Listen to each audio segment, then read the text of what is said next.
What does an entrepreneur mean to you? Somebody who is ready to fail and learn from it. Entrepreneur, what's such a big thing? कपड़ा लिया, बेच दिया, खाना बनाया, बेच दिया है क्या? Is somebody who is a builder. Resilient fixer. वो अपने लिए ही पैसा कमाते हैं, दूसरे के लिए नहीं. जो घर के लिए पैसा कमाए और खुद के लिए. Ask 10 people what an entrepreneur is, you get 10 answers. Selfish, savior, gambler, builder, maybe all of it. Honestly, it changes by the day. You cannot learn this in a classroom. The syllabus changes every morning. The only education is actually doing it. So we ran an experiment. We call it the Foundery.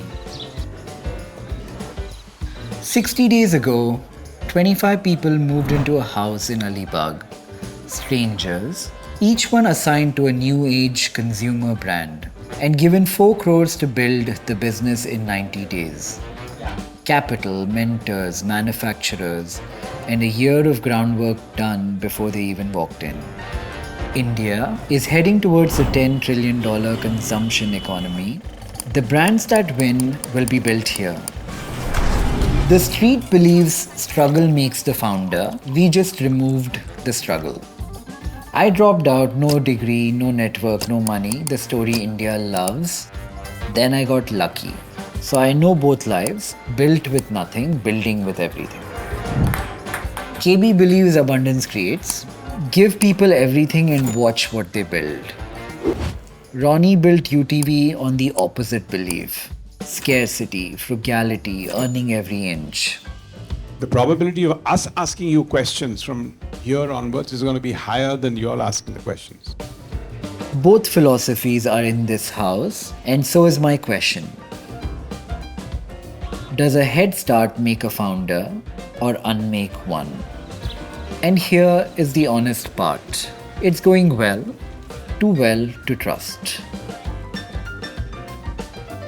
So this episode is an audit of the model, of the equity split everyone questions, of the founders of the 3 of us. I asked everyone in this conversation the same thing. 60 days in, what is working and what is not.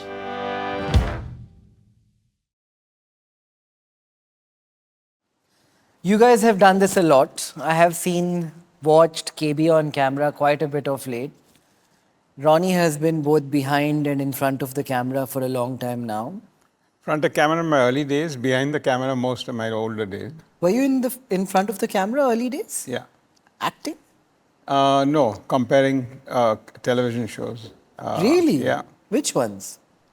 Doordarshan days, very, very early days. That was my pocket money. That's when I kind of weekend money to go on dates. Everybody knows you too, but just to set context for today, we'll do like 2 minutes on both of you. Like I didn't know Doordarshan. Like maybe start from there. Tell us things about Ronnie that people do not know. Background, come from a lower middle class family. First 17, 18 years, stayed in Grant Road. My mom and my 2 aunts were piano teachers. So a lot of girls used to come for piano lessons, and those were my first girlfriends in life. So Really? Yeah. So really How many girls did you date before marrying Ronnie? No, I'm not going to put that on any camera. I'm not going to put that on any camera. Is it more than 10? Yeah. Okay. Should I add a 0 to it? No, I don't think we can. So it's anything between that and that. Not Could it very be 2 relevant, zeros? but I think, yeah. So, Yeah? Sorry, what? Could it be 2 zeros? No. We've passed that one. We've passed that one. And yeah, so I think my schooling was at Dunn's Institute.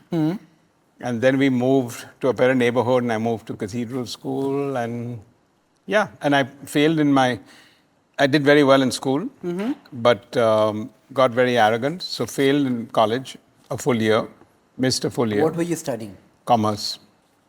And then that reminded me that I shouldn't be studying anymore. So I stopped studying. And? I finished my BCom and stopped studying. And then? Then I think I came to the conclusion that I'm not very good at implementing other people's vision. So I needed to do something on my own. And the opportunity came from? Opportunities don't come, they have to be made. So I think something happened, and I started off with looking at cable TV, again serendipitously, because at that time I was doing front of camera work for Doordarshan. I was doing a lot of theatre with Alec Padamsee, Pearl Padamsee and others. So that was buzzing in my mind. So creativity was buzzing in my mind, media was buzzing in my mind. And in the Cuff Parade region where I was staying, everyone was grumbling about the single Doordarshan. So I laid a cable to start cable TV. And that's how it started. Wow. And the big break was UTV in a way? Yeah, but the coconut has to be broken yourself. I don't think in my early years I got too many breaks, I have to say. I got broken up a lot, but I don't think I got too many breaks. Irony in the fact that you're here in Alibaug trying to give somebody a break? Yeah, but not the kind of break I got, maybe a better break than the breaks I've got, yeah. Do people deserve a break? I think they deserve a break, yeah. But I think break doesn't mean patronizing. I think break is not something where you're going to put on a silver platter. Break is opportunities, yeah. So I think creating opportunities for people and working with them is exciting. But it's as gratifying for me. I'm not doing it for the better good of mankind. I think it's also something that really gives me a lot of pressure. Is Foundery a selfish deed? Selfish? No. Why is it selfish? To you? No. On the contrary, I think when I saw the ad and then when Kishore called me and I think we spoke twice and I said, how can I participate? How can I do it? Sounds like a really good thing. Just sounded like something that could actually be a very unique model for India, right? Because if you're sort of creating and incubating a certain amount of business ideas, then you're inviting just the generation of enthusiasm that you generate when you have 100,000 people wanting to participate in the Foundry in itself means you're doing wake-up calls. That means at least 100,000 dinner conversations on some dinner tables somewhere in India was had between parents and kids to say, should I go ahead, should I not? So to me, that's a start of something huge. And what is the aspiration for Foundry? What makes it a success in your mind? 1 year from now, we sit here again, which we likely will. I think we're continuing to evangelize the opportunities of entrepreneurship. I think India is a consumption story, and I think the fact that in Foundry our focus has been really more the consumption story and focusing more on consumer products, especially in a world right now that is heading so much more the tech way, I think just gives it the right kind of balance because India is going to be one where I think consumer products and Indian market and consumption story is going to be as important and balanced because I think like small scale and medium scale sector in India is still very, very ignored. And I say that because I think the only other thing I would say is getting debt at the time at which I started businesses were almost impossible. And I can still see that cut to 20 years, 30 years later. Small and medium scale industries don't have the kind of finance they can to think big. So I think Foundry should be a benchmark for people to think big and recurring. KB, would you like to go next? About what? Who is KB that people don't know? I know KB in a whole bunch of different ways. There are different versions of KB which appear on different days. Today was a fun version. But let's hear from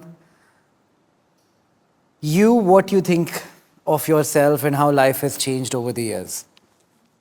I had a very interesting life. I was born in a joint family. Parents, my father was 6 brothers, so 12 of them, and we were 13 of us. A big joint family living together, same kitchen. So human dynamics at play. So when I look back, I think what I learned was how to manage human beings, how to manage relationships in a joint family. I think that held me in good stead in terms of building relationships, managing people, and You think you're good at relationships? I think so. Your wife is sitting right behind you. Would she No, agree? I think relationships are something which we involve ourselves quite deeply in. She's nodding her head. Maybe. I think that's, maybe I look back, I think something which subconsciously you learn and that helps you in good stead. So when we were going through a lot of challenges, I think it's the relationship which works. You've had more ups and downs than a normal person. I think I saw up and up until COVID came in. When I look back, we compounded maybe at 25-30% all my life. and I think maybe too ambitious, too many things, too many ideas, too many things to do. And when you get an idea, you think you can do it. What did you learn about relationships from the down phase in life? I think that's what helped me to come back again or recover from the episodes, from the multiple events which we went through. And Relationships with who helped? everyone around you, everyone stood by me. Family? Everyone, family, friends, business relationships, everyone. Do you care more about being right or more about winning at something? I know you and I know you very well now, in whatever capacity. So I can ask you questions which I think are a little bit layered. Sure. I think I love winning. He's losing. Johnny is very badly. We all the time. 4-9.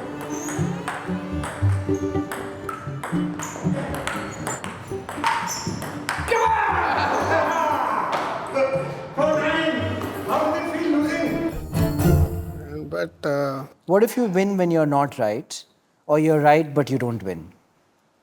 but I think who defines what is right?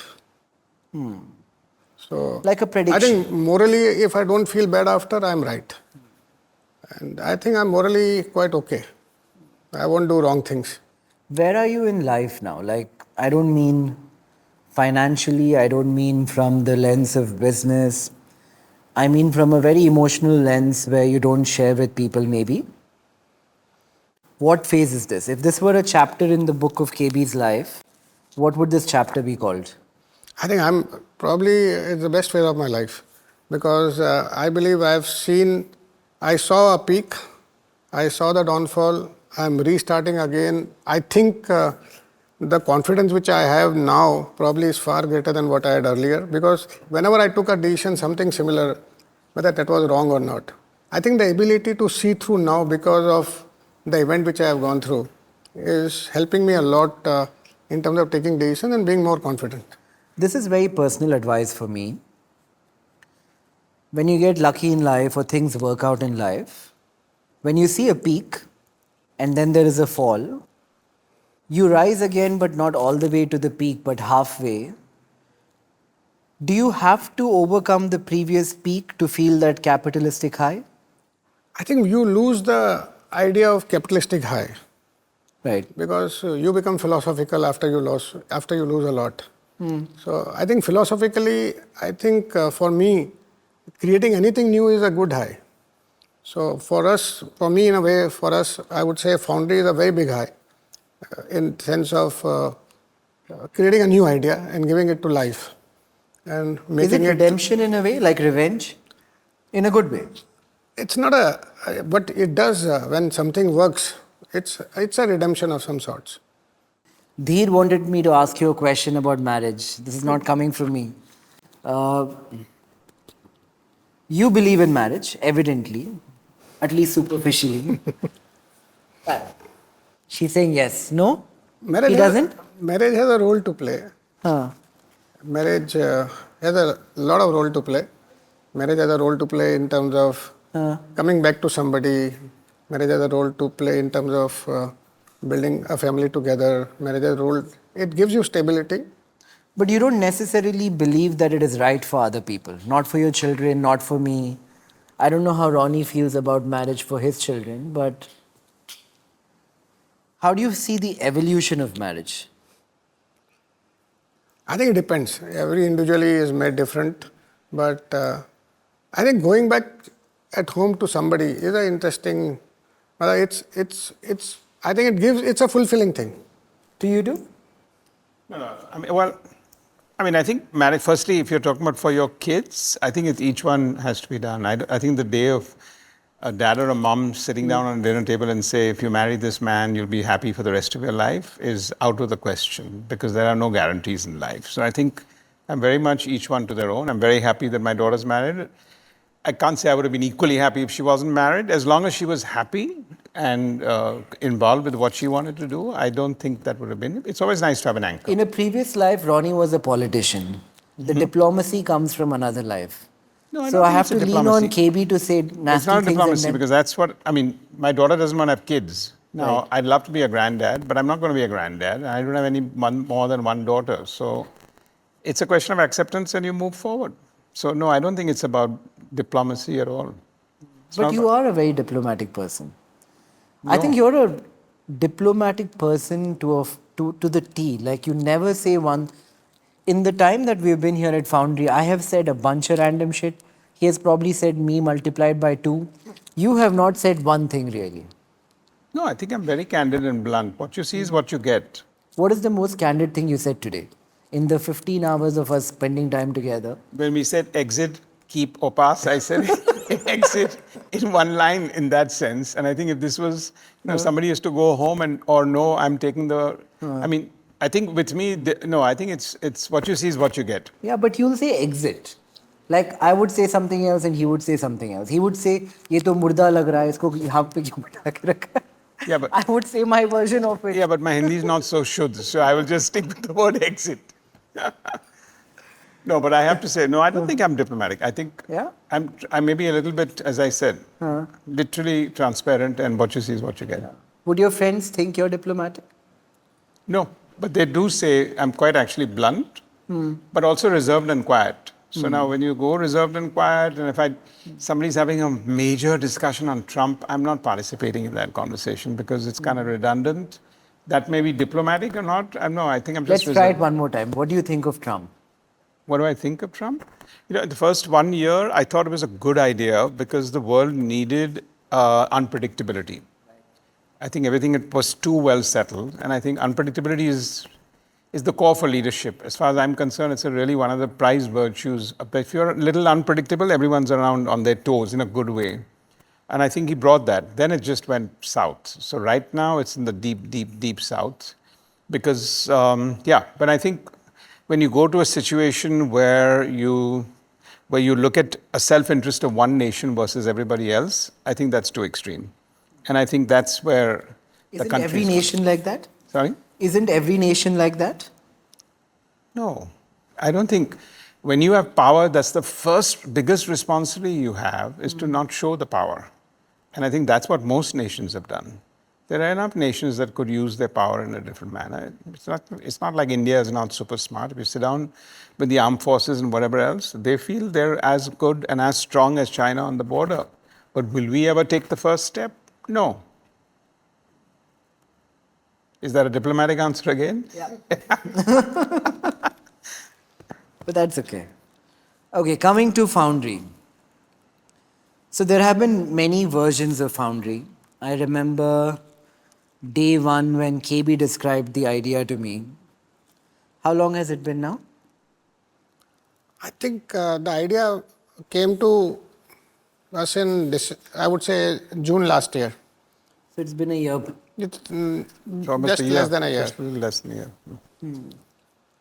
What was the idea back then? What is it now? What has changed? I think there was an idea wherein there were two ideas we were working upon. One was somebody told me to write a book. And I was not willing to write a book. And then I had another idea during that time to write a book or do something around the school of life for entrepreneurs. How can we build a system wherein entrepreneurs learn about how to lead a great life? Because entrepreneurs' life is very, very different and nobody works on helping them to lead a great life. So that was another idea. So I bounced every idea with Santosh and we decided we'll go to Kunur to write it down. And we wrote down the book. In fact, he created a whole book, a whole chapter, a new book on the life from where I left last to the current time. For everybody who doesn't know Santosh, Santosh is KB's third better half. They have a very nice toxic relationship of their own. They love each other and hate each other. Most of the questions I'm hearing is about having doubts. And I personally don't understand that. I never had pocket money. पर हमने ही पूछा यार उन्हें question करने के लिए दबा के नहीं, डाउट की बात हो रही. I think Kishore is keeping quiet about the better half part. Hate each other He had a publicly, stoic love silence each other about it. privately. So I think that was then the school of life, and from there the idea became that one can build businesses in a residential program and to create a whole ecosystem in which entrepreneurs can flourish and one can really create businesses. And we had some experience of helping many entrepreneurs in the last 4 years of building businesses in Think9, which ventures which my daughter started. So we helped build many entrepreneurs, and we thought just because the dominant medium of communication has changed, social media being the dominant medium, there was a whole new consumers emerging, new age consumers as we call them. And we thought they need new brands. They want to rebel by not consuming the same brands which their parents consumed. Most of the brands which were created earlier were built on television or newspapers, and they were meant for everyone. Do you see this trend everywhere, like the David and Goliath? People don't want to buy from corporations anymore, like Hindustan Unilever and ITC, and they want to buy independent, individualistic brands. Do you see that as a trend? I'm not seeing that too much of a trend. Firstly, I think all of them see themselves as Indian companies. I think everyone's looking for the right bargain and the right price. So I think that would be what comes most to people. But I've not been exposed to a sense where I won't buy from a large company, but I'll buy from a small company. I feel like I have become like that. Are you like that? No, I've not become like that, but I'm seeing a trend. I'm seeing a trend about people liking Indian brands in lieu When you say of, people, you mean Indian people? Indian people. They are experimenting with a lot of new ideas, a lot of new brands, and a lot of new products, and which are mostly built in India.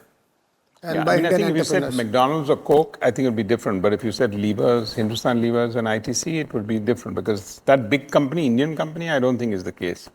But if they're looking at more Indian versus You American, can take the example of Nike and Coke. yeah. If Nike and Coke are the Goliaths, do you think the Davids are winning? People are picking them?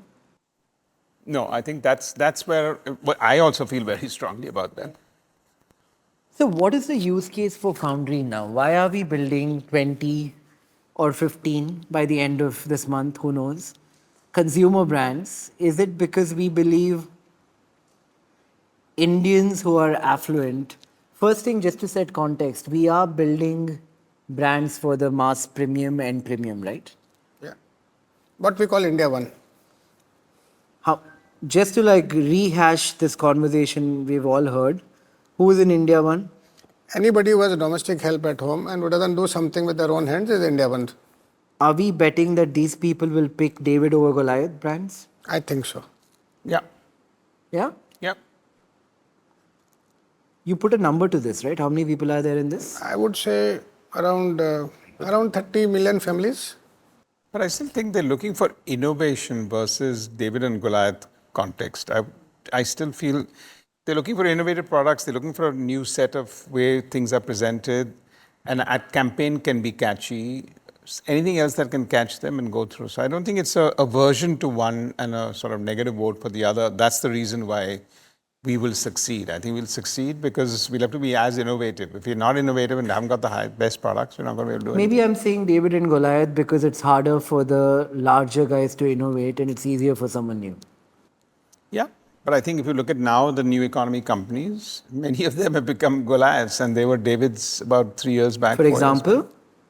I think some of the new economy companies today, whether it's a Zomato or a Nykaa or a Lenskart or a in the financial sector or in many other sectors. You're part of some of these. Do you see them changing in tenor and becoming less desirable when they become big and people know that they have become big? I don't, and I'm not saying that for myself. I still feel from a younger audience point of view and everywhere else, and I talk to a lot of people in that age group. No, I don't think so. I think they've got a good sense of pride in what they want to go out and do. If the quality is great and the product is great or the service is great, they're quite happy to do that. Okay, so we've established Foundry somehow is betting on David versus Goliath. We are catering to India One with domestic help, which is about 30 million families. What other consumer trend are we seeing that makes the use case for Foundry sound right now? I think they want to consume new categories. Which were not, What is a new category? New categories are basically if you look at in terms of food, I think Indians are now willing to experiment with multiple cuisines. So we need a lot of ingredients for that cuisines. And India can't import everything. So there are a lot of new age entrepreneurs who are building these ingredients. For example? I would say so many kinds of condiments, so many kinds of dips, so many kinds of sauces. Basically, we are copying Western recipes or Eastern recipes which have worked well. Not copying, I think we are creating our own version. With the nuance of the Indian touch, maybe. You used to say this to me a couple of years ago that when India consumes, it won't be new categories, it'll be old categories reimagined. Either you or Santosh, one of you guys used to say this. Santosh says this a lot, but we agree to that. India is... But a dip is not a old thing reimagined, it's a new thing altogether. But I think it's the options now available. Earlier we hardly had an option. Like if there was a sauce, there was a tomato sauce. Mayonnaise is also not a very, very old product. It's been there for not a very long time back. So now we see multiple options because we have started consuming a lot of cuisines. Okay, this is one consumer trend that we are making the dips, condiments, because Indian families are starting to consume Western products. We're making them in India. What else? I think second is better for you. Health. Yeah, better for you in the sense no maida, no less sugar, and much more healthier ingredients. This worked out in Super U, right? What would have happened if Super U was like David? 28 grams of protein, 150 calories, cost 500 rupees. Yeah, but I think you need the technology to get less calories. You can do the rest. Any trend that you're seeing, Ronnie? New India consumption trend that we are basing Foundery on? See, I think firstly, there is an entrepreneurial story here also, right? Because if these 20 succeed, and which they will in some form or the other, so it's about timing, I think you're also taking something to the next level. I think the balance we're doing here, I feel very strongly that because everyone is so over-indexed on tech, I think the fact that we're talking about an India consumption story, we're talking about innovation in food, in health habits, in pets, and many other categories that we're looking at here, I think is a good balanced way for a lot of people to do that. Because in India, we'll have to, everyone's not going to be able to gravitate. The herd mentality is some of the major setbacks India has had from How time would you to time. summarize that as a trend? Of the consumer products, I'm saying, well, first we need to shift the herd mentality a little away from tech. It's fantastic, and there's a lot going to happen in tech. And a lot more leaner companies are going to get formed, and a lot more people will raise invoices in 6 months. Right. But if you look at the model here, at the end of 90 days, we're hoping somebody will hit their first invoice. I don't think when I was starting businesses, I could think of that. When anyone's making a plan, they look at 6 months, 9 months, 1 year, 2 years. So the ability to get that going, I think is a very, very strong model. Fair. I think at some level, the aspiration for all of us is to see Indian brands which not only do well in India, but they sell in the US or in other countries. Hopefully, we can achieve it at the end of this. So Foundry, if you have to describe it as a project, do you think we should call it a college?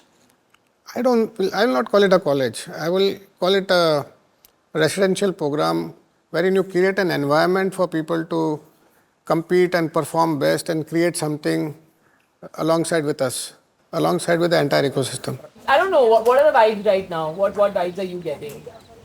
Summer camp. Summer camp. Summer camp, right? That's what I've been telling him. Treat this like a newly renovated house, which means you do move in, but there's always like little things still happening, right? So give it a couple of days, keep talking to me, keep like talking to us, telling us like what can be made better, or not even just better, like get creative. If there's something that you feel like for all of you is going to be like helpful, or when you go to the office and you feel like something's missing, like very happy to do that. But a college is where you learn, and I think the Foundry is where you earn. So I think the L gets dropped. Now, we are all lifelong learners and we'll always be learning all our lives. So not taking the L of that part there I think the focus here is not one where it's workshop and sit down and incubate. I think it's let's get on with it. And I think that represents the spirit of how people are building today. So we put out an application. A lot of people applied. We found 25 people we thought were the most capable after all the elimination in 100 different ways. And each of those 25 people got a certain amount of money, are getting a certain amount Got of a money in commitment for a phases. certain amount of money, yeah.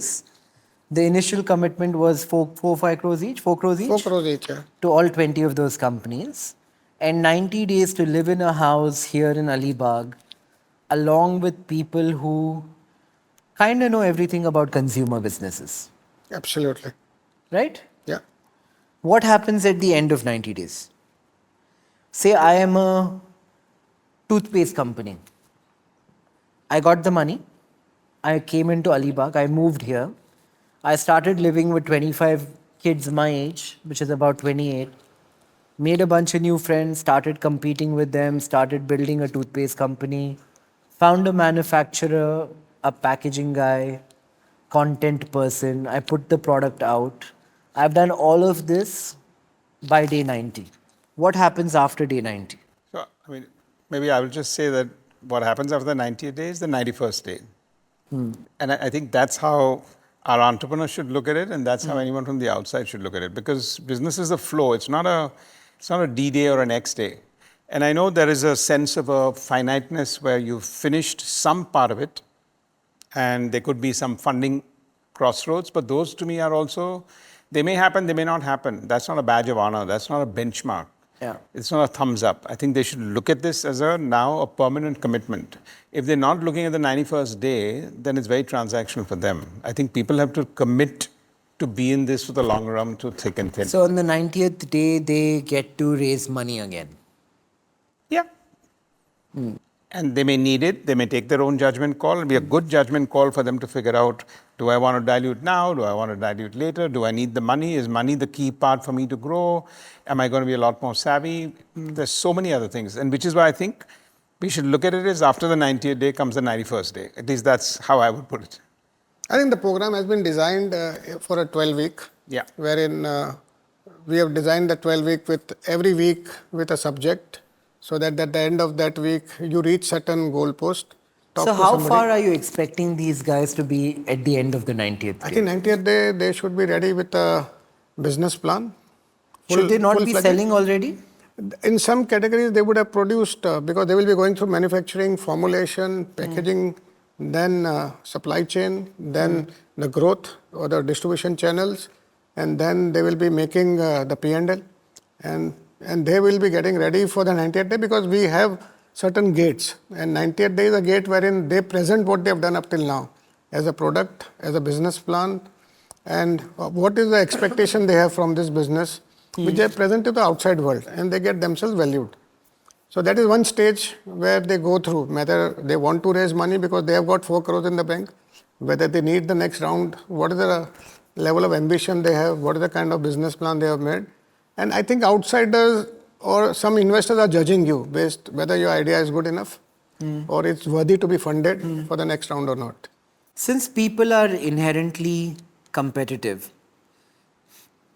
don't you think on the 90th day, whoever raises money at the highest valuation in that peer group will feel like a winner? I think fortunately or unfortunately, that's the way people are viewing it. Anybody who is raising money at a higher value is getting judged. Being a unicorn is a status symbol. Or raising money at a certain value gets you certain kind of success metrics as the world views it. But I think what you are building, one should get joy in that. Because every business will have its own trajectory, have its own shape. Some people might like a certain business, but selling a concept is about storytelling. Somebody might be a better storyteller, he can raise better money. But somebody might be an introvert, a shy person, may not be able to raise money, but maybe he's doing business, maybe much better than the other person. But we'll teach him to be a better storyteller in 90 days. We have to teach them to be a better storyteller, because that's the way things are operating now. But it comes naturally to somebody. So, and the other wonderful thing about the startup ethos is the fact that failure, in fact, is just on the way to success. I failed 3 times. before I succeeded. Somebody failed 11 times, मगर उसकी बात तो कोई नहीं करेगा. So it's not yet. Is it untrue? No, a lot of founders are like that. A lot of those stories are real. But the narrative that is constructed, that's the key. To be aware of the narrative inside which you are residing. So a lot of people in the cohort have come up to me at different times and said, unlike a startup outside of Foundry, if they were to start a company in Bangalore or elsewhere, here they get to keep 25% of equity, whereas the Foundry keeps 75%. And many have taken issue to it in different ways at different times. Do you both have answers for it? Like Ronnie, would you like to go first? Well, I think if a founder doesn't have issues, there's a problem. So I think you'll always have issues. It's like you'll always think your company is undervalued. And that's a good thing. That's not a bad thing. And every time you're diluting, you think X, Y, Z. So this is not a balanced argument. I think that's the proposition, because there's a fair bit of incubation that has happened. The reason why this 90 days is happening is because of the 1 year's work before that. There's 1 year work with incredible amount of experience of everyone who understands consumer insights and has built consumer products at scale.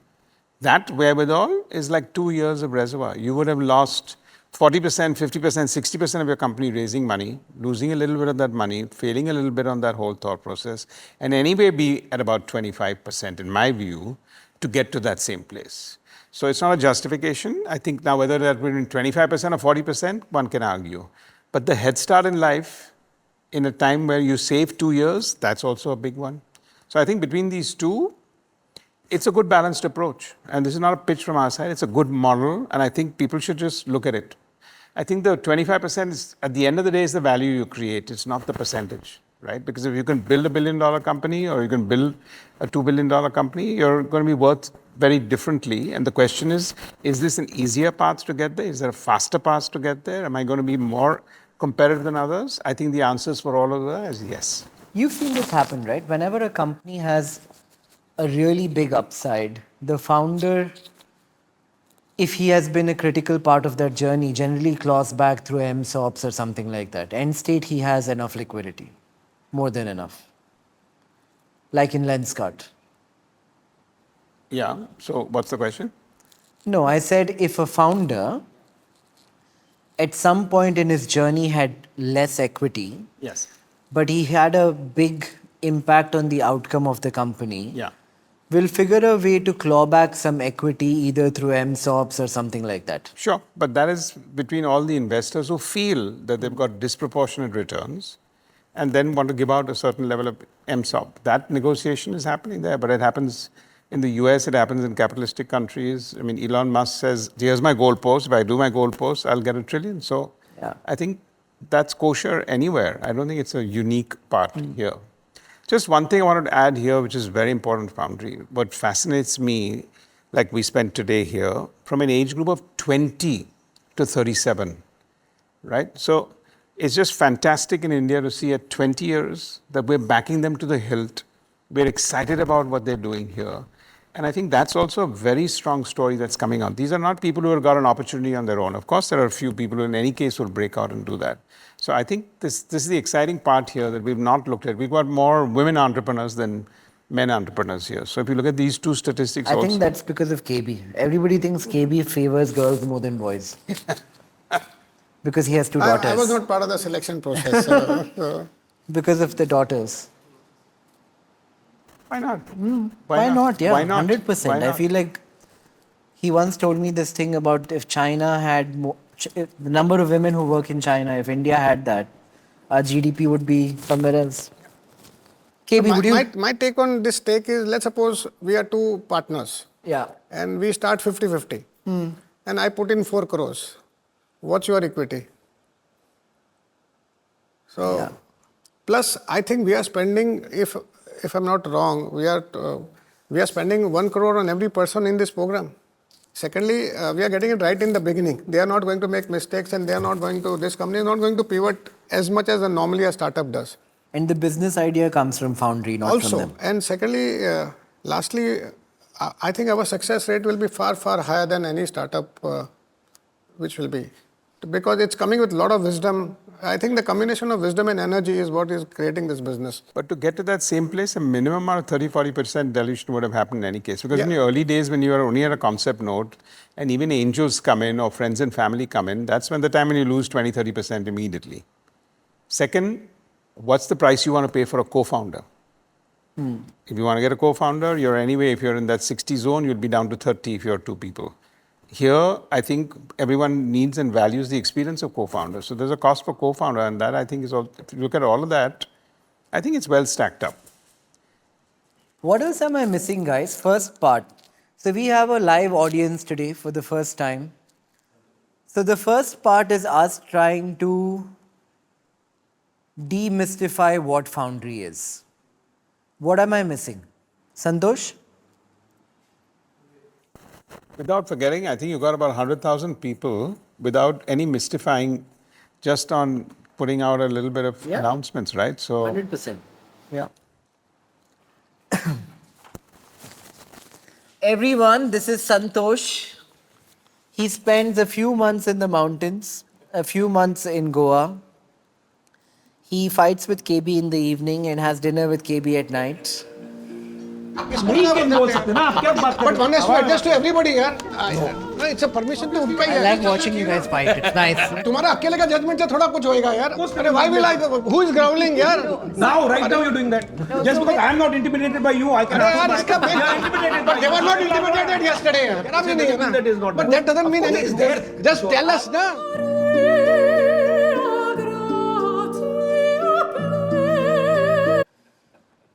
And tell us. But this is the first big altercation we ever had. Yeah, we have had almost 20 years. Yeah. You've never had a fight We as had big as today? Once little bit skirmish, but nothing like this. no, I think it was the spark was more like, these are all my kids, so why are you telling me about my kids? Yeah, What yeah, I need to know about my kids. That Actually, was emotion. the emotion I get in a way is Santosh is more emotionally attached to the kids.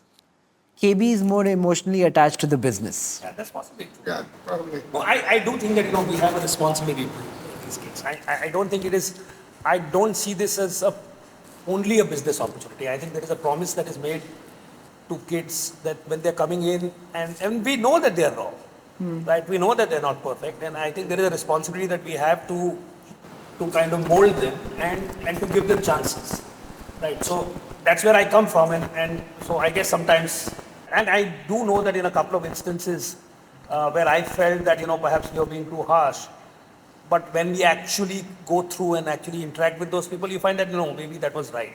So I'm not necessarily, at the end of the day, I'm not necessarily disagreeing with where we land, but it's sometimes just the process and the fact that we don't account for it enough. I wonder whether that is an issue. Answer the two questions you asked just now. Now I have to remember that first. Yeah, so I think one of the things, the first question was whether, in terms of ideas, how did we generate the ideas? And I think a lot of those ideas came from the kind of work that we've done over the years, where we do this extensive amount of consumer work, and we therefore have some reasonable sense of, at an underlying level, how society is moving, how changes are happening, what are the big things that are shifting. And therefore, I think there is a better nose, if you like, for opportunities. And therefore, we back ourselves a little more than perhaps other people, because of the fact that it is rooted in a lot of ground level work. So I think that's what helps generate ideas. The other, I think, part of it was the process that they go through here and how do we look at them. And I think we have been clear. I think the fact that, we had this gate this morning where we, all of us looked at and evaluated everything that was done. And that was also a result of, like I think KB explained, a week by week gradual kind of a process where we took them through various elements of building businesses. I mean, in that sense, it was one of those things that went hand by hand. So, I mean, we took them through the paces and then we evaluated it. And I think the evaluation, it helped a lot that, Ronnie and you were there, because it brought a strong outside perspective, people who haven't been as intimately involved with the actual process. So it allows for completely different outside perspective to come in and perhaps see things that we may have missed. So I do think that there are instances where that kind of an outside perspective is very useful because it allows us also, because we can sometimes get, caught up in the flow of things. So I think, so overall, I think it's a pretty robust process that we are following here.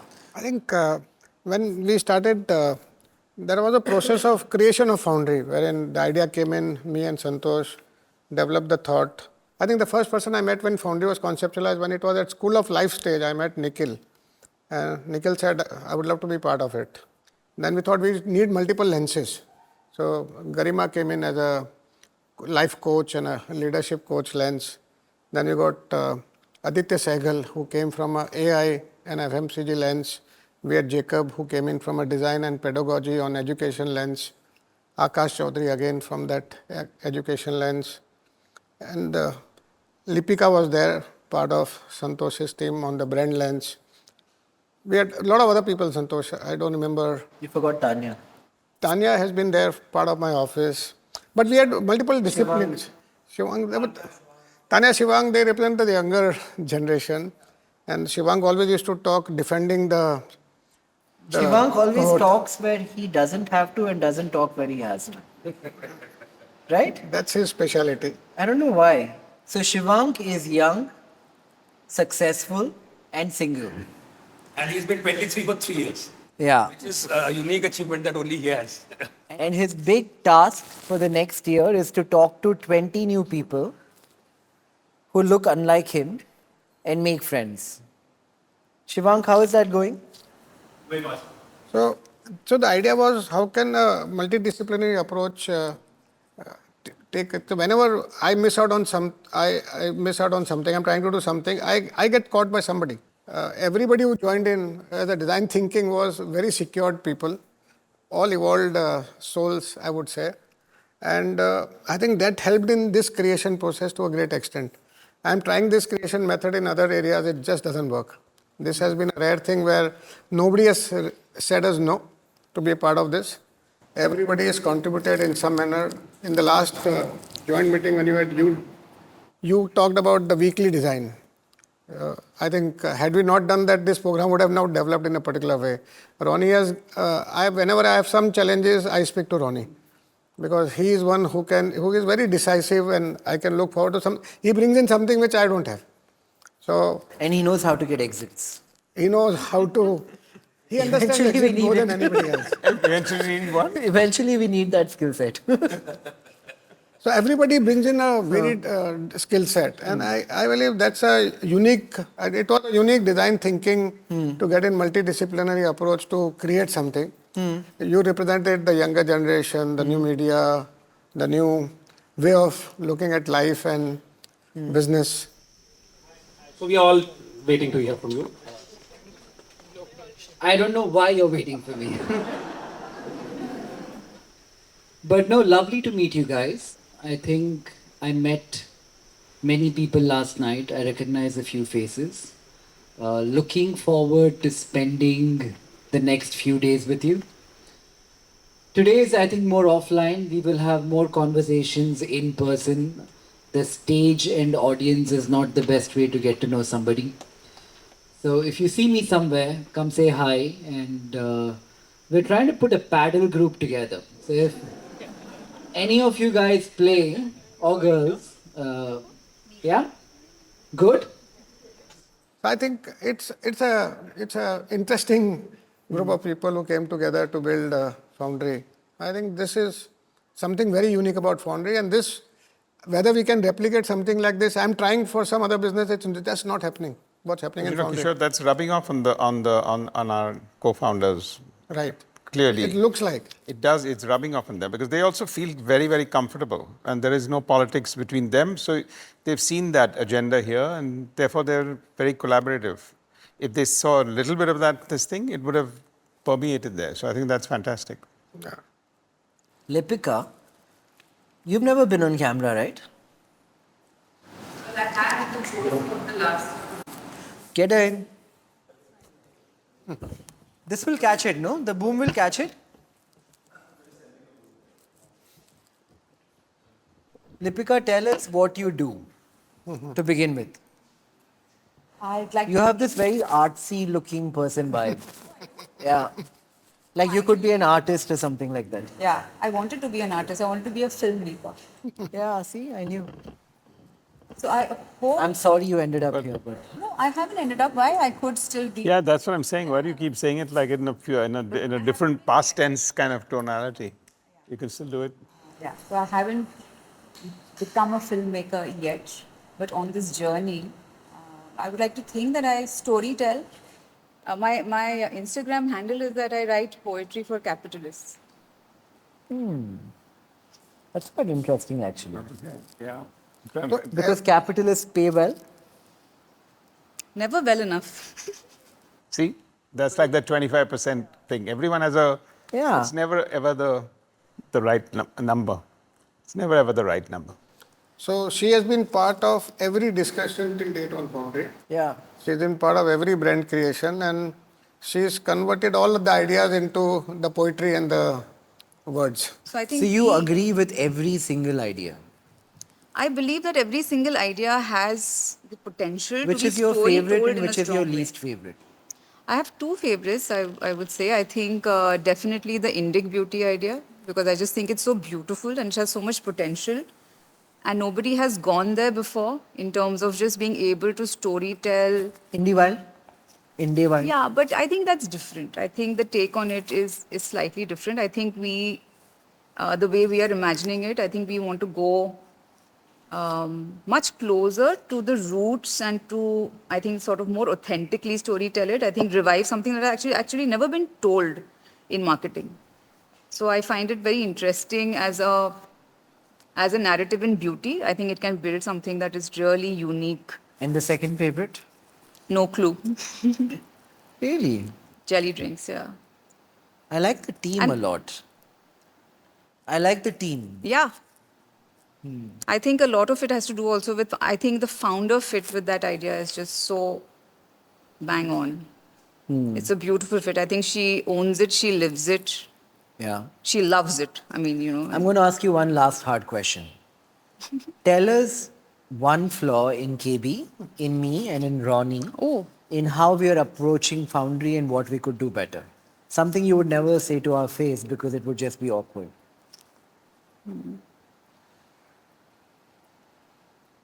With KB, sometimes I think just to sort of listen to the other person's... He doesn't listen? No, he does, but I think... You get this a lot. Yeah, No, I think he Either you go listens, for it all but... the way or you I get you this don't a lot. retreat. You're retreating halfway. No, I think he listens, but... He doesn't listen. No, I think he hears, but doesn't Yeah. listen maybe at some point. Nikhil, I like... Quickly didn't make eye contact with him after seeing that. Looked away, Nikhil. Yeah, I'm easier, do me. Maybe you react too soon. Good, yeah. And Ronnie, I think you might intimidate people a little bit. Yeah. Which I don't know if it's a bad thing.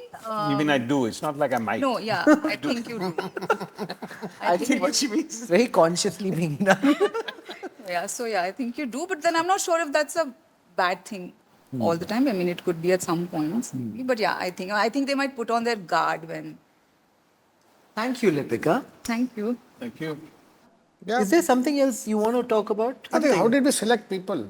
Yeah? Yeah, human being story. It's a full human story about selection of people.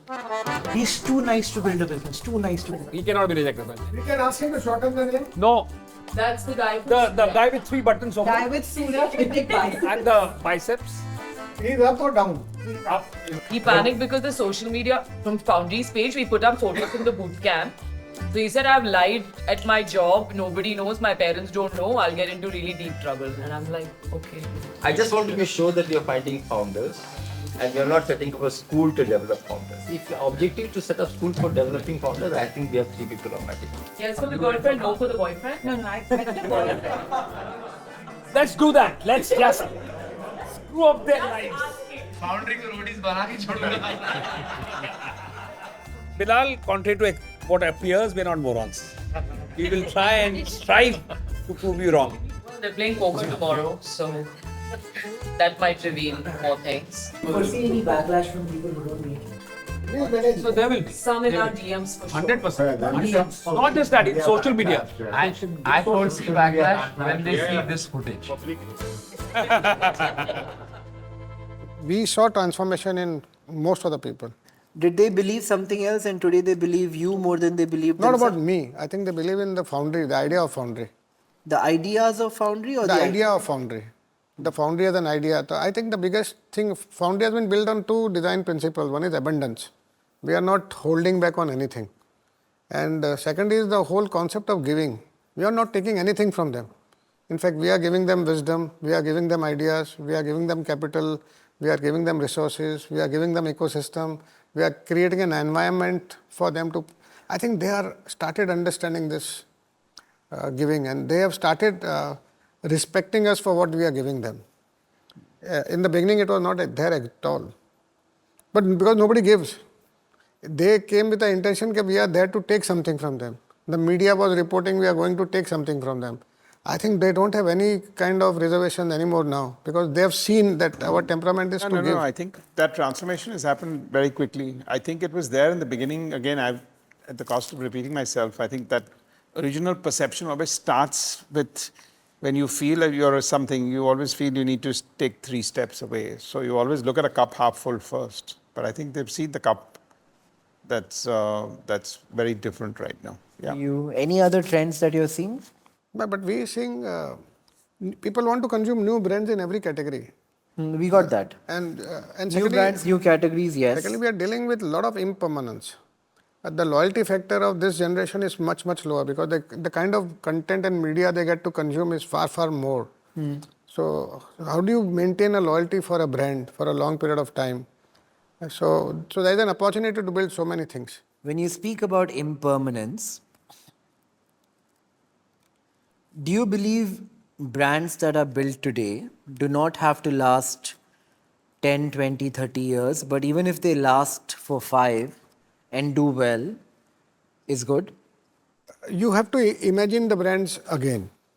You will have to pivot something or the other to make it relevant for another generation because I believe the things do change much faster than the rate of change and the pace of change is much faster than what it used to be earlier. Yeah, if it's a zero sums at the end of 5 years, no, that's not a good thing at all. But if it's evolving and more relevant that's what is needed anyway. So a brand that could last 30 years may last 5 unless it's So innovative. I remember if you look at the story of any brand in India, whether it's a Haldiram or any or, I think the curve of adoption of that brand and when they became very big, it has taken them years.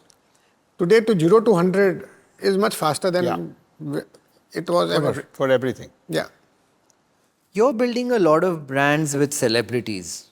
Super You with Ranveer, Flux with Ranveer, a bunch of others. I think Deepika, Mom Care. Is this working? Is it sustainable?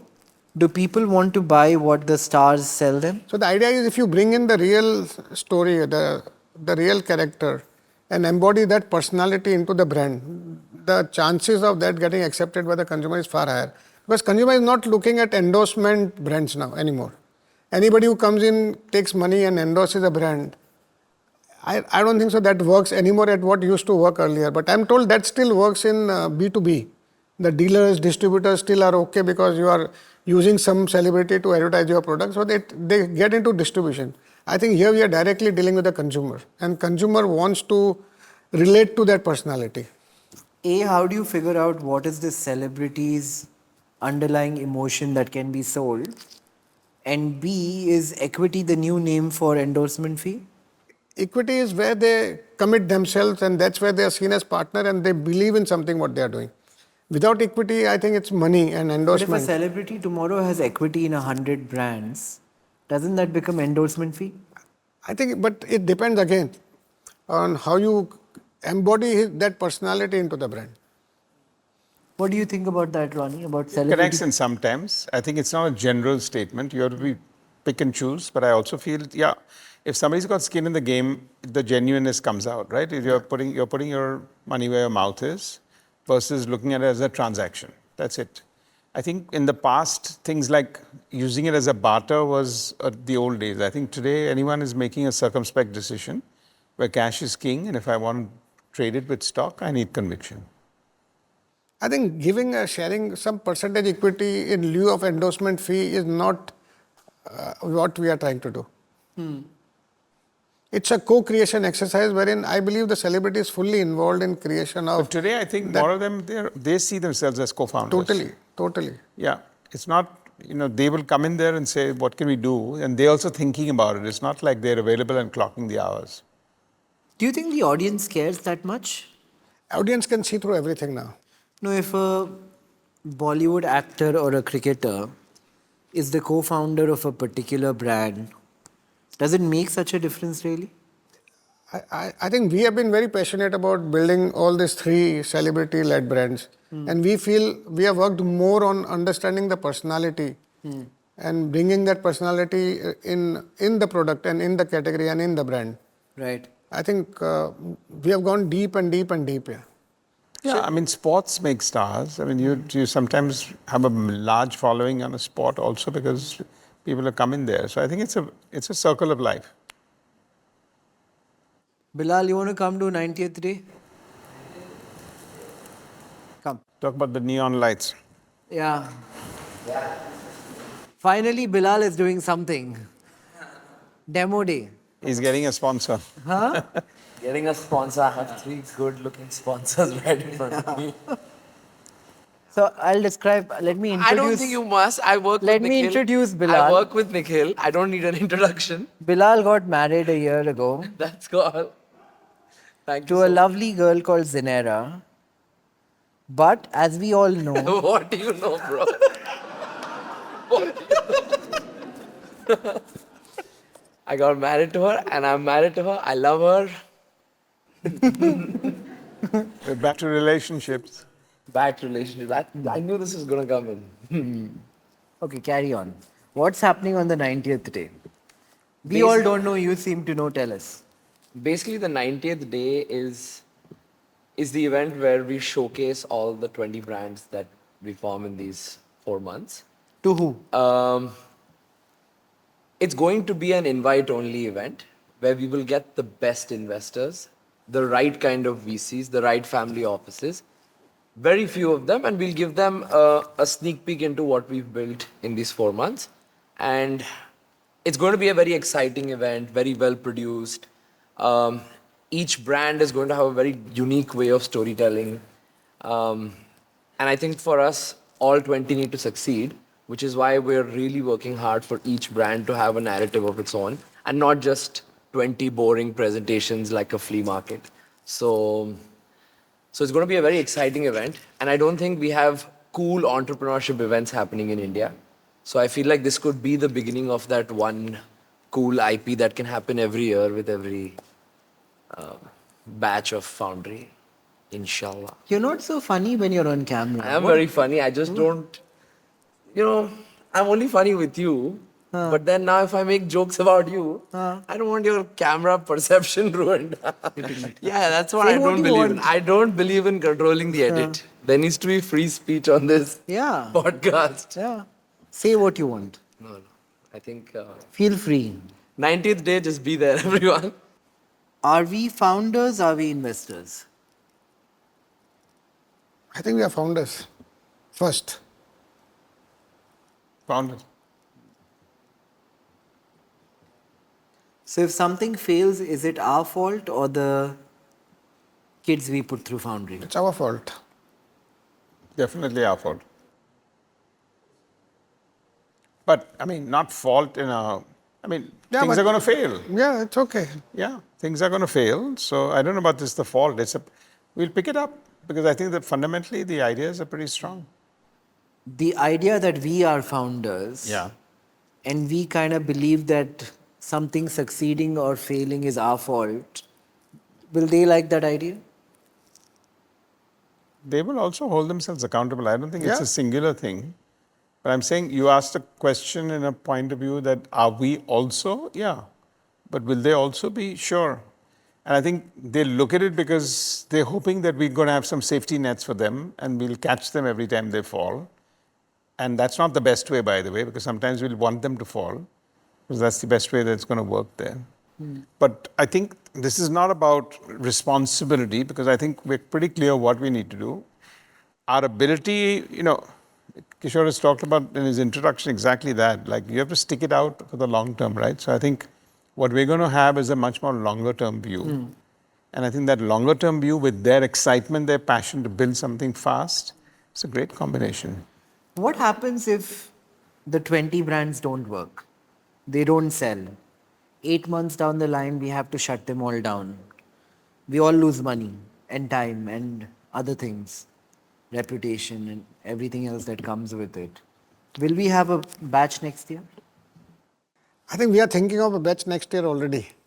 So I think whenever you whenever you plan something, design something, we are entrepreneurs here, taking risk and putting our I don't think anything knowledge, sold brand, the first time or the everything second on time or the stake. third time. I told you about cable TV. I didn't find a customer for a year. At least 9 times everyone told me, get out of there, kind of situation. First 5 movies I made all flopped. Disasters. My CFO came in and said, please, let's get out of this.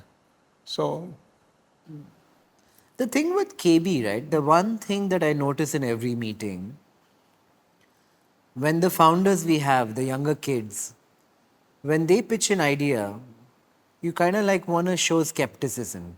And then KB comes in with all excitement and optimism and says the same thing in a different language. And you're like, wait, what? Could this work? You have a lot of optimism in life. Yeah. I'm an eternal optimist.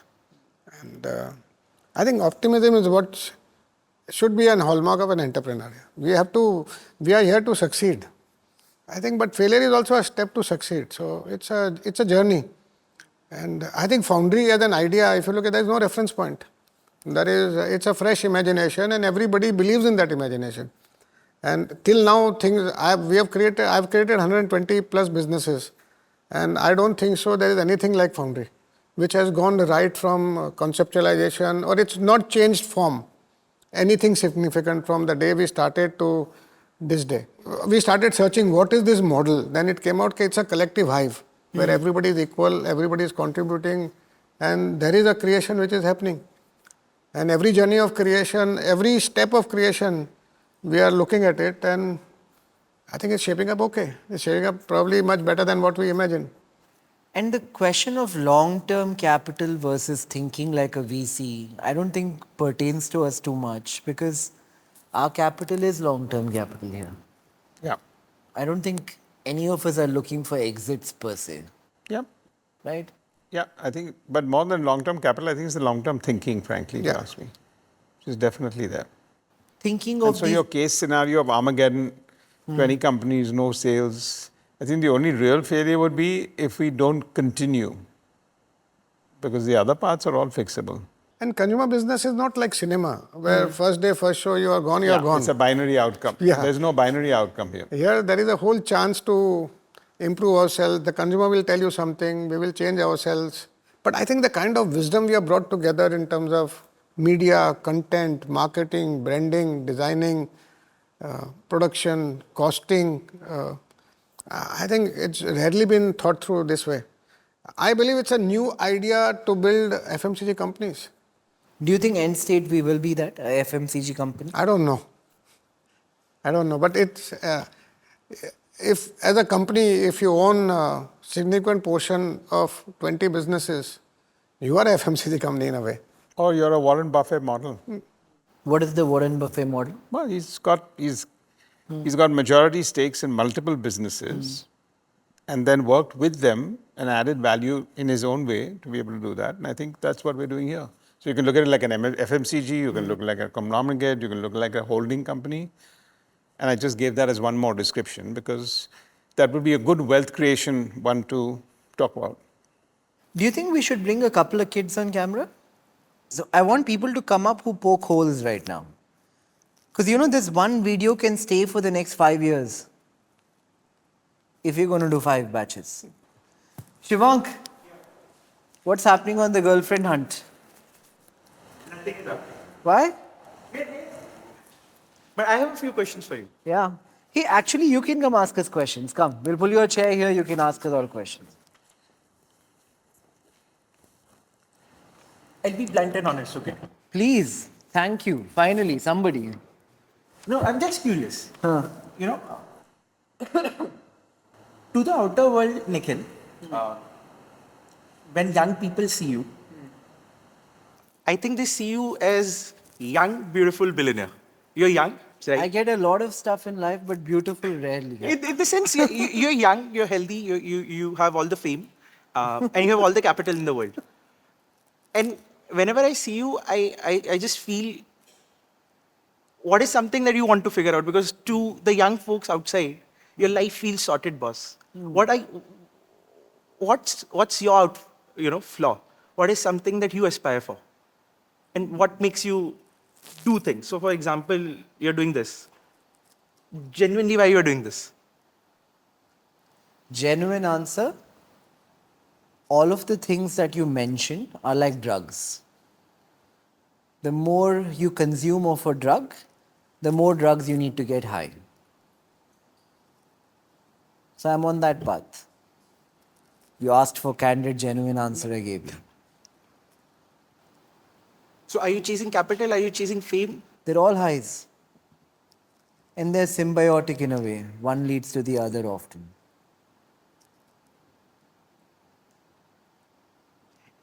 Everybody who is in your vicinity, I feel they're trying to impress you in some ways. Because, are you?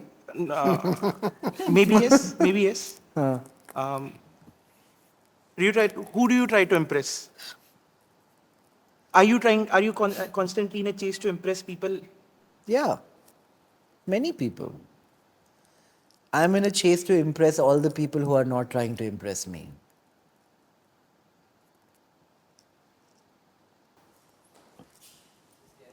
Come. Okay. Context setting. What are we doing? Okay. No. Please. Just. It's okay. Come now. Please. You can't do all this. No, let's all sit down. This is more cozy. This is more like This Looks like we have to come down now. No. This is like living room. They won't know what to do with their cameras. They'll figure it out. Virtue signaling and all this. Okay, now we're talking. Table. Tell us how the experience of Foundery has been so far. And say the good and the bad. like for me, it's been it has just come in at the right time in my life. I was 2 years ago when I moved back to India. I really I did 1 year with this AI company, and then after I moved into the family business, I was really looking to do something. What to do? High plant me sitting on a throne. I'm okay. I'm good. I'm quite agile now. Yeah, so I mean, and then I was looking at my dog one day and I was like, I cannot be doing what I like, right?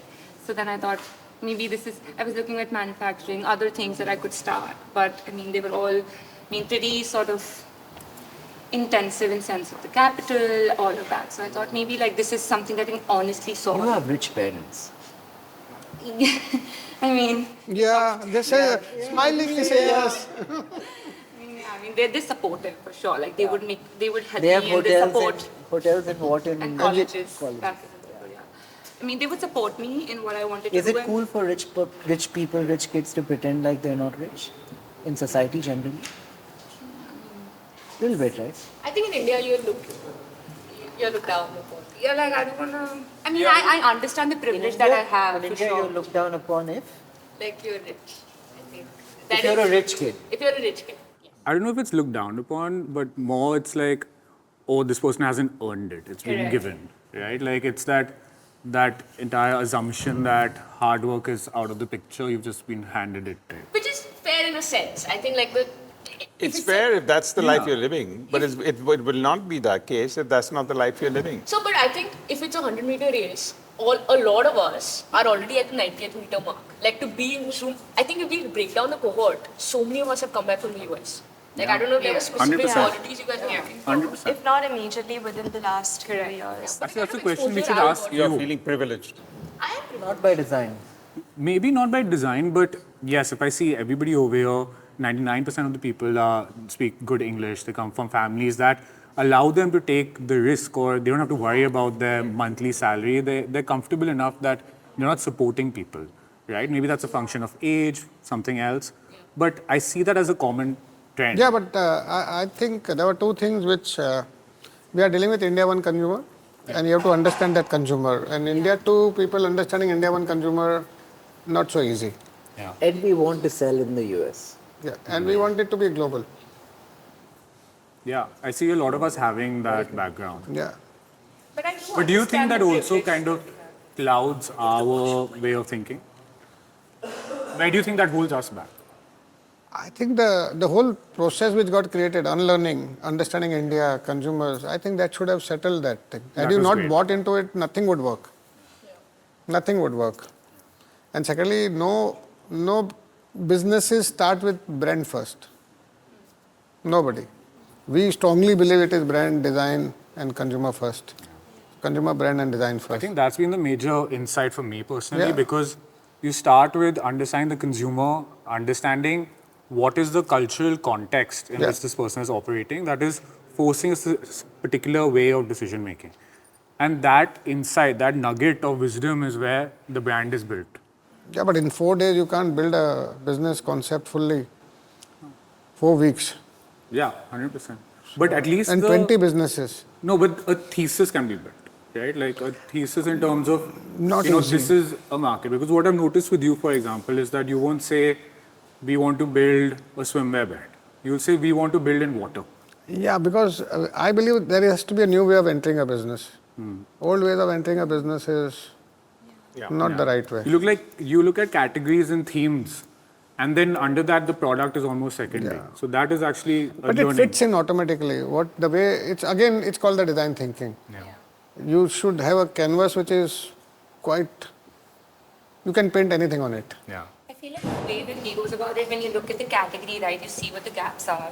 Because when we did the star also, you can see where the category is lacking and where that brand can then fit in and design the product. It's almost like going backwards in that sense. But I feel like seeing that gap really sort of sits. But I think, if anything, to like consolidate the question, I think no matter if you have been abroad, if you haven't, the first few weeks have been sort of a reckoning to step outside of the perspective of the life you've had, no matter where you've lived in the last few years, and understand that you do come from a certain privilege if you are from India, one, and to at least just be aware of that and be aware of the fact that you have to step out of that, because I genuinely think a lot of people are not even aware of that fact in general. So I think it's just been a reckoning for all of us. No, so it's very interesting because Ronnie and we come from different belief systems. Ronnie believes in constraint and I believe in abundance. And I believe abundance can create something, and I think most of the Indians believe constraint only can build something. So it's an interesting theory, and I believe both theories are right. But not many people have experimented with abundance creating something.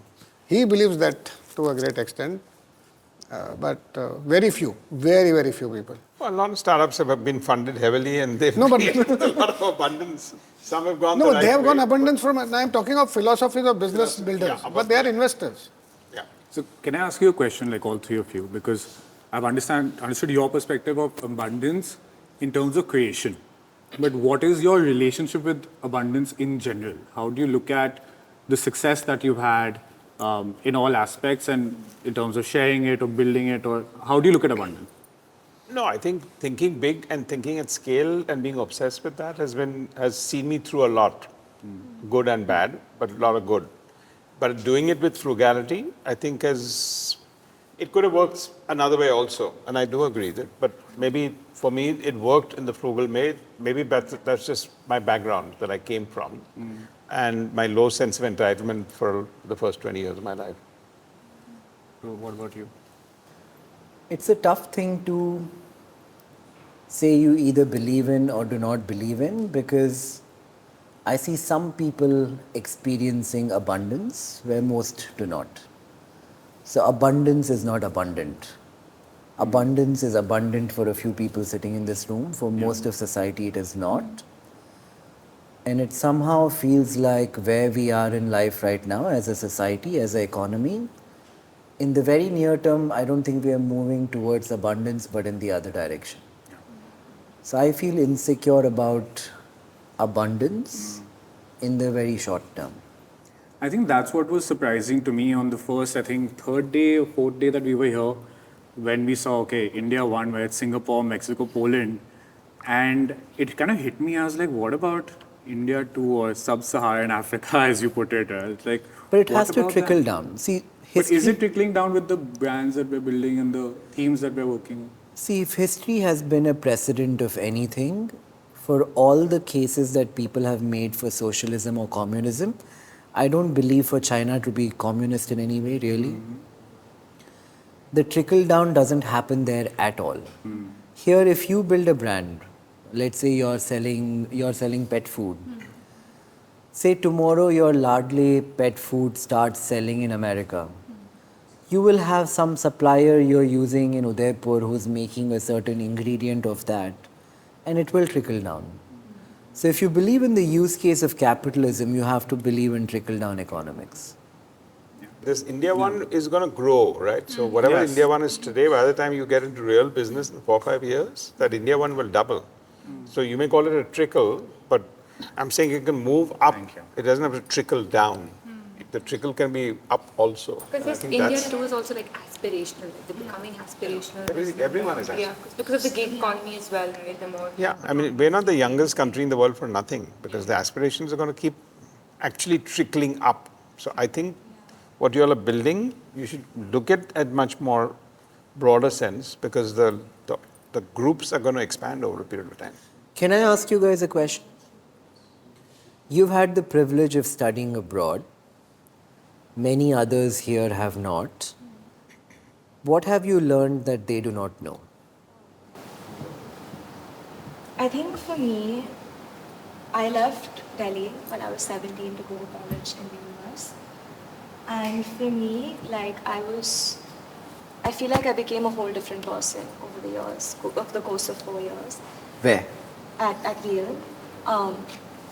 And that's because I feel like I had the privilege of meeting people from all over the world, which was a very conscious decision at my end as well.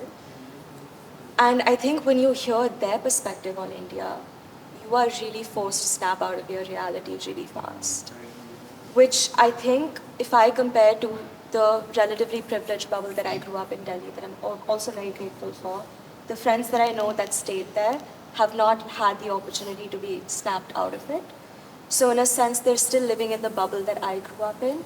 But I think in some ways, leaving and seeing my life from an outside perspective, also academically, being able to study South Asian studies and being able to understand India from a variety of different lenses, literally, was something that I think completely changed my perspective and allowed me to realize how naive I was. For one example, and I told KB this as well, I feel like I realized how prevalent the caste system is in India. And that was only when I left India and I was able to see my life from an outside lens that I realized some parts of how we grew up was not normal. The one thing I find appealing about kids in colleges in the US, there's many things I don't like about them. It's like the TV show Friends? Yeah. There's almost no layer of thinking that's happening in the mind. People are saying what they're thinking and they're saying it almost instantly. I feel like kids in American colleges are less onion-like than people in India. You have one layer lesser of a filter in your brain where you're saying what you're thinking a bit more than people here are.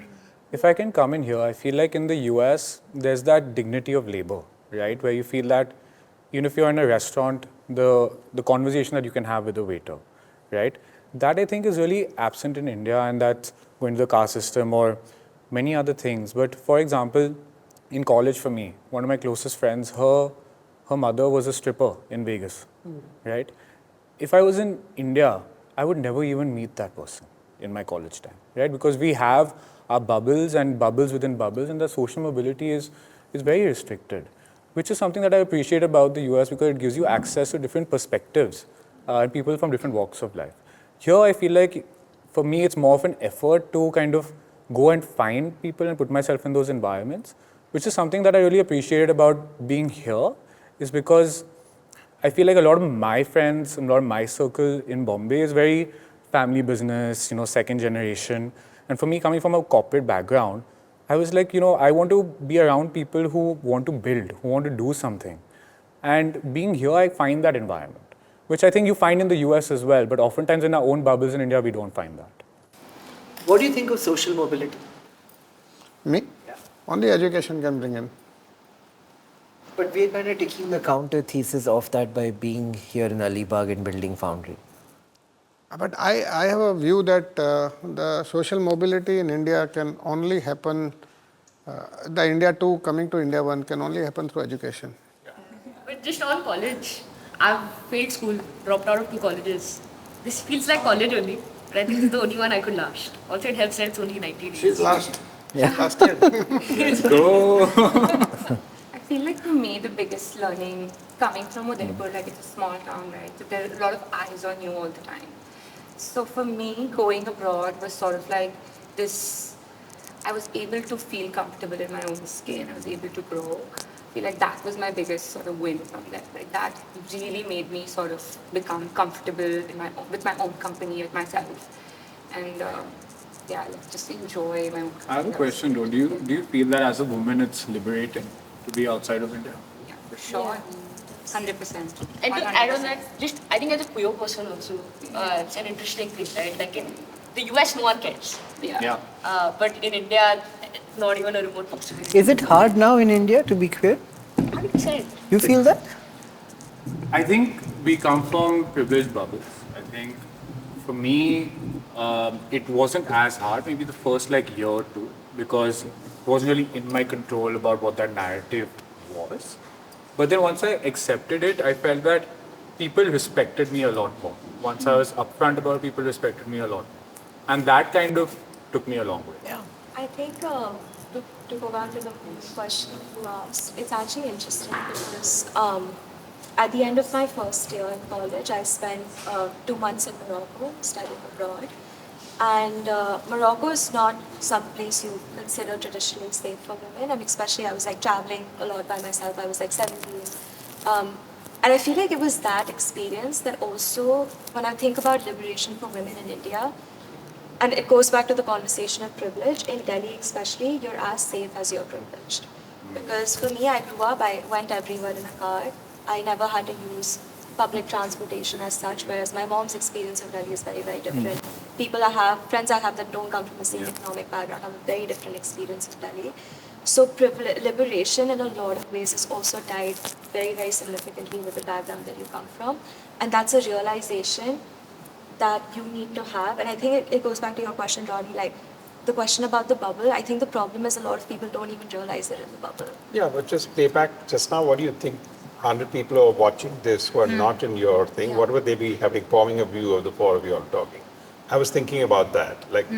There are people out there going to look into this. What do you think they're thinking about you all? I think they're thinking that why are 3 self-made people working with what why people? are 3 self-made people working with 4 privileged people? They may be thinking that. Okay. Okay. The iceberg Good question. Iceberg is melting, I think. But you all, why do No, you it's look just- at, it's why, a- why I'm do you look curious. at life from the lens of how others view you? Fair. I mean, no, I completely agree. That's something that I've kind of tried to fight a lot. I think ignore it. Yeah. It's In easy. these last 4 It's weeks, not what so have you left behind? Thinking small, definitely. Okay. Really stopping to think of But personally, I mean, not work-wise, but... not caring about what people think about me. I feel like, and I was saying this to Nikhil as well today, I'm the youngest in my family. And I feel like the role that I grew up playing was very much the peacemaker. So I've inherently kind of always been the people pleaser. And I'm very aware of it, but I don't think I've been in a background where I've actively been taught to diminish that. So I think that's been really, really difficult for me. but it's a good environment to be in because everyone's super blunt here. That's necessary for me, and that's necessary for me to be the same way back as well. Yeah. I think it's also like the question that you asked was that, I think you asked it actually, is that what have we learned, what have we left behind, right? I think for me it's, I know I covered it a lot in the presentation today, but for me it's like being able to trust. I think even if you are trusting as a person, then you forgive these sort of communication kind of mishaps or like whatever, like, it's not important. And I think that for me has been the biggest thing. It's like, how do you trust with your eyes closed? Right? And I think that's something that we're learning as part of every business. And it's a two-way street. So that I see you all doing also, I see us also working towards it. But we are all, I think the way I look at Foundery is, whatever feeling I have, I share with Santosh on a regular basis. I have to debrief Nikhil at regular interval, entire thing. And whenever I have challenges, I'll approach Ronnie. We need to understand how you and Santosh survive. It's such a great dynamic. We need to know. Like relationship. It's amazing. We have been working together for the last 17, 18 years. 19 years. But how did you meet and how did this jodi happen? I had heard about Santosh and we said we should meet. We met and we started working together. That's it. Like, don't complicate it. You've not understood. The best stories in life are uncomplicated. Yeah, please, Santosh, bata, meko bhi nahi yaad hai. Yeah. So my story. He's such a happy person. He is the happiest. He's like a very fun person. The first time that we met actually was, we've been talking on the phone for a while. And then we decided to meet in Delhi. And it was at some hotel, club, whatever, it was Belvedere or one of these things. So what happened is I went to the wrong hotel and the wrong club. And by the time I figured it out, I was like desperately late. And Delhi being Delhi, to get from that hotel to the other one was an hour and something. And he was there sitting alone, not a peep. I was mortified, right? I was like 1.5 hours late or something. But there was nothing from his side. He was, and then that's the first. And he, when you meet him for the first time, at that time he didn't look you in the eye. So he would speak at the ground and look at the floor and talk to you. And I was like, but it was an almost instant kind of a sense that, I think there are a lot of, there are very few intellectuals in the country. And like Nikhil, he met me first time, he dropped in at my home on a Sunday. And through somebody, and we just met. And then he remembered me once and he called me for his podcast. So I think first, what, 8-9 years ago? Yeah, 9 years ago maybe. So with Ronnie I must have met, he invited me on his board, UTV. And I think whenever he did something, we did connect. And whenever I do something, when I started Thingnan, I visited him. So there is a mutual, I think everything comes from mutual respect for each other, nothing else. Okay, good. I've got a long ride back. So thank you. When we look back 12 months from now, what will we see and think we should have done differently? I think there is so much to learn. How to, I think the application process to the filtering process, to the selection process. There will be so much of learnings which will be coming out, and how can we see some patterns in that learning in terms of the good things and not so good things, because these three are in the room, did we pick the right people? I think so. The selection process has gone well. Yeah? Yeah, quite well. I'm also surprised. Would you change something? Maybe some filter, but I would say 90% plus we got it right. What do you think, Ronnie? We'll want to change in 12 months from now. I'm not big on hindsight. No? No, not at all. I think exactly what should have happened, if you had to play it back, that's how it should have happened. Because if we don't pick that up, then the next 12 months won't be the same. Then you'll ask me, in 24 months, what do you want to do? So I think the 12-month journey is exactly where it has. It's gone the way it should. Time will tell And at the end of 12 months, we'll get to a good enough place to figure out how to make the next 48 months good. Let's hope you both are right. That's it from me. What choice do we have? Well, I hope a year from now, the three of us are on holiday in New York and we walk into a store and we see at least one thing that got built in this cohort of Foundry. Let's hope that happens. Lately, Nikhil is going to US quite a lot. Yeah, that's what I'm saying. I don't know why US has to be the aspirational shelf. I can think of 3 other countries, but okay. Which ones? No, it's just any other country. Yeah. That would not be the first one that comes to my mind. The biggest consumption country in the world, right? Sorry? The biggest consumer market in the world. Yeah. Okay. But done. Thank you. Sorry to all the people I bugged in the room today. But thank you all. Thank you, Dheer. Thank you, team. Yeah, lovely.